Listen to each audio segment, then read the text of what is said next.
Amados irmãos e irmãs, paz e bem. Nesse final de semana, dia 22, domingo, a Igreja celebra o 21º domingo do tempo comum.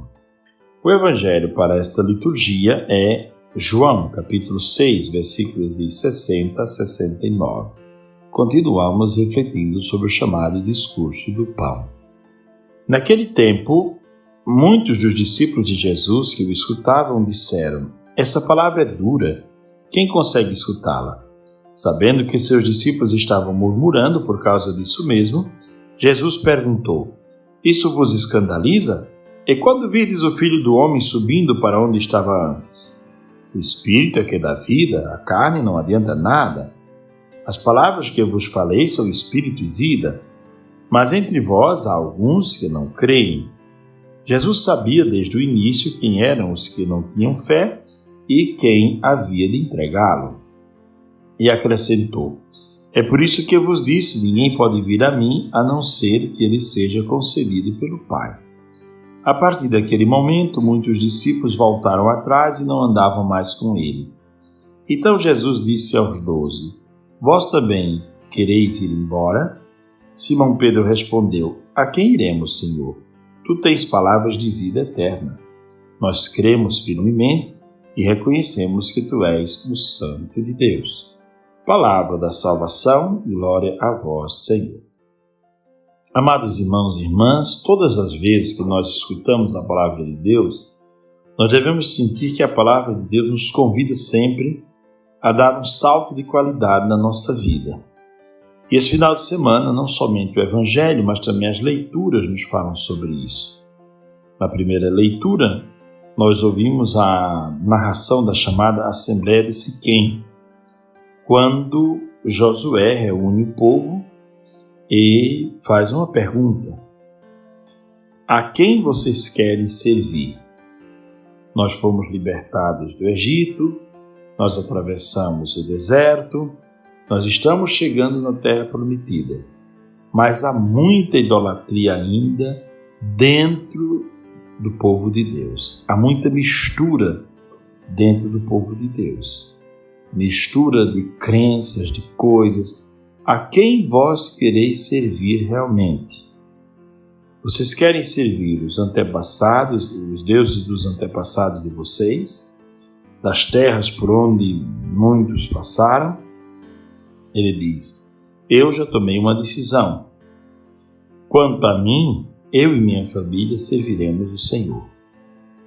Porque nós reconhecemos que foi Ele que nos tirou do Egito, Ele nos fez caminhar em segurança pelo deserto e nos deu a terra prometida que nós iremos habitar." Então vejam que há uma pergunta muito interessante, porque Deus nos concede a graça de sermos livres. Então Josué não obriga ninguém, ele apenas pergunta: "A quem vocês querem servir?" E faz um convite a dar um salto do mundo da idolatria para o mundo do conhecimento do Deus de Israel, né? Faz um convite para deixar a idolatria, para usar a liberdade concedida por Deus de um modo correto e abandonar a idolatria para poder acolher a Deus como aquele que libertou o povo da escravidão do Egito. Amados irmãos e irmãs, essa pergunta de Josué é uma pergunta existencial que acompanha o ser humano em todos os séculos, em todos os tempos. E é uma pergunta também sobre a família. A segunda leitura falará também sobre a família. A quem vocês querem servir? Quanto a mim, eu e minha família. Quer dizer, a quem você e sua família estão servindo? A quem você e sua casa servem? O que reina na sua casa? Qual é a prioridade da vida familiar de vocês, né? É a pergunta que Josué faz a cada um de nós, quer dizer, o que tem mais na sua casa? A que se dedica mais tempo em sua casa? Quais são as coisas que são prioritárias na sua convivência de família? Essa pergunta é interessante porque, olhando a nossa casa, nós vamos ver, né? Gastamos mais tempo assistindo novela, assistimos de vez em quando uma missa, um texto pela TV. Onde nós aplicamos o nosso tempo? É bela essa pergunta, não é? A quem quereis servir? Sois livres, Deus respeita a nossa liberdade, né? A ponto de estar aberto para receber até um não, uma traição do povo, não é? A liberdade torna o homem responsável pelas suas escolhas, né? E torna responsável pelo sentido que ele deseja dar à sua vida. No Evangelho, Jesus fará uma pergunta semelhante. Também vocês querem ir embora? Depois de fazer uma reflexão sobre o pão, nós vamos daqui a pouco aprofundar, né? Então, na primeira leitura, Josué, sabendo que o povo já tinha servido a outros deuses, interessante também que Abraão, quando foi chamado por Deus, ele vinha de uma família pagã. O pai de Abraão era fabricante de estátuas de ídolos. Então, Deus chamou Abraão de uma família idólatra para servir a Deus, para conhecer e servir a Deus.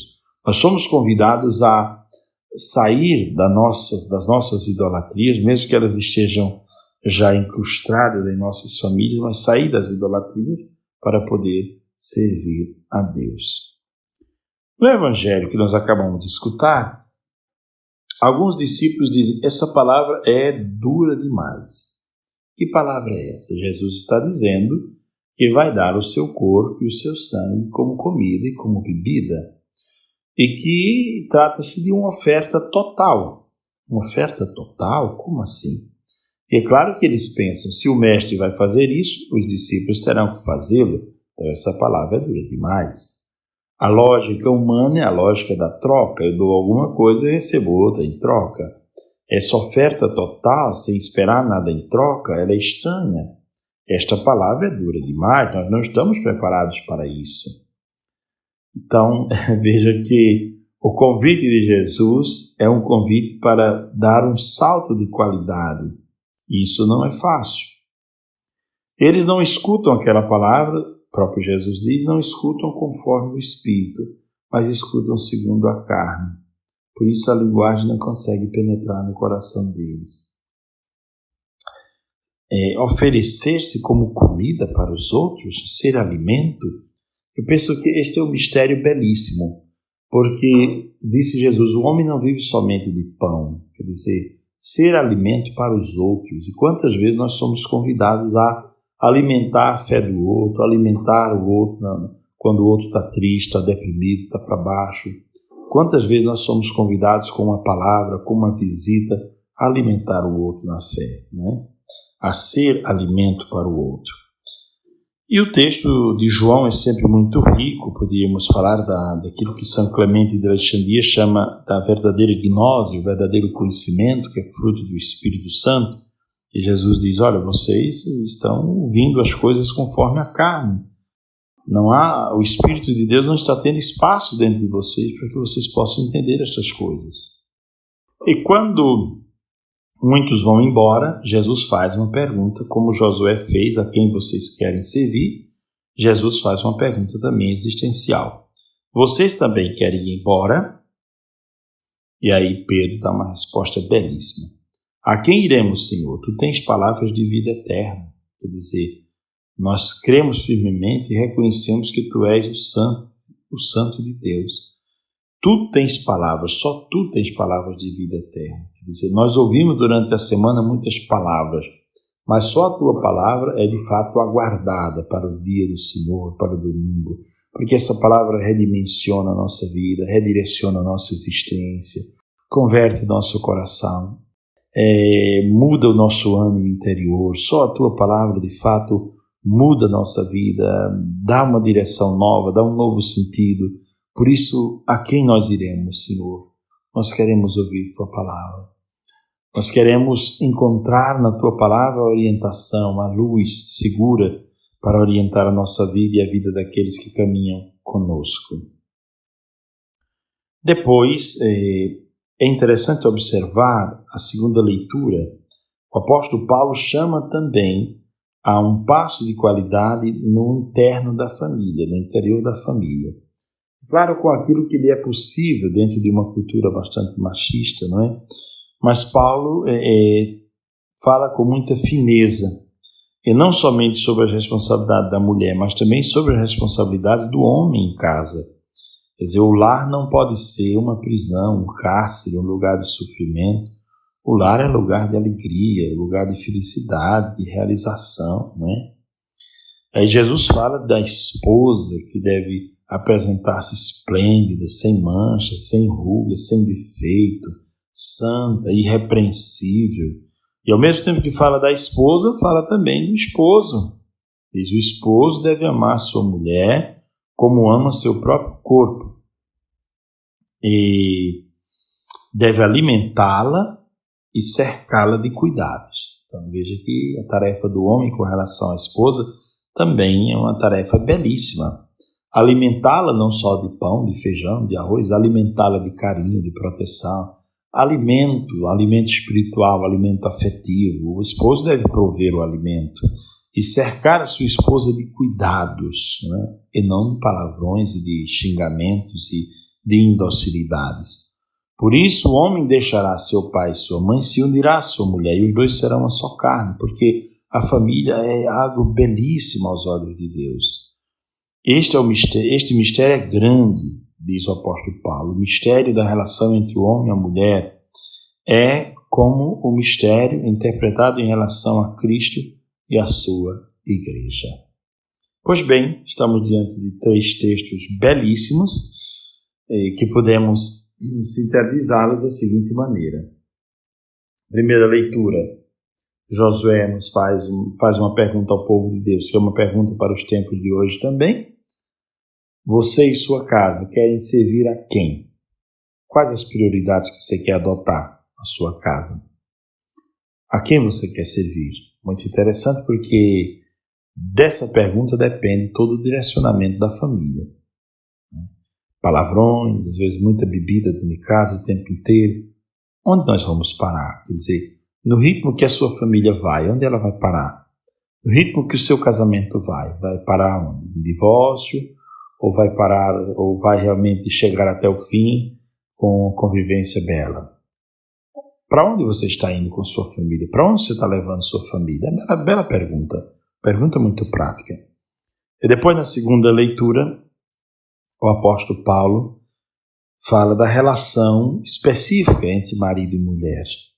Que a mulher deve amar o seu marido, deve, como disse agora há pouco, ter essas características todas, mas o marido também deve preocupar-se de alimentar e cercar a mulher de cuidados, cuidar da sua esposa. E esse mistério do matrimônio é algo tão belo que é comparado ao mistério de amor entre Cristo e a igreja. E no Evangelho, Jesus fala dessa doação total do seu corpo, do seu sangue, da sua vida, para a salvação de muitos, para a salvação da humanidade, para a salvação daqueles que, de fato, há sempre uma discussão sobre isso, né? Na nova tradução do Missal, todos ou muitos, né? A salvação seria para todos ou para muitos? Ela é ofertada para todos, mas é claro que nem todos a acolhem, né? Pois bem, guardemos neste final de semana esta bela lição que a liturgia nos apresenta e que o Espírito de Deus que dá vida a todas as coisas nos dê vida interior que nos possibilite entender a palavra e não nos escandalizar com ela. E não abandonar a Deus, a Cristo, quando a palavra proferida pelo Evangelho não nos agrada. Não abandonar os projetos de Deus por causa das nossas fraquezas, fragilidades ou birras. Que o Senhor nos dê a graça de um ótimo domingo vivido na sua santa presença. Abençoe-vos o Pai, o Filho e o Espírito Santo. Amém.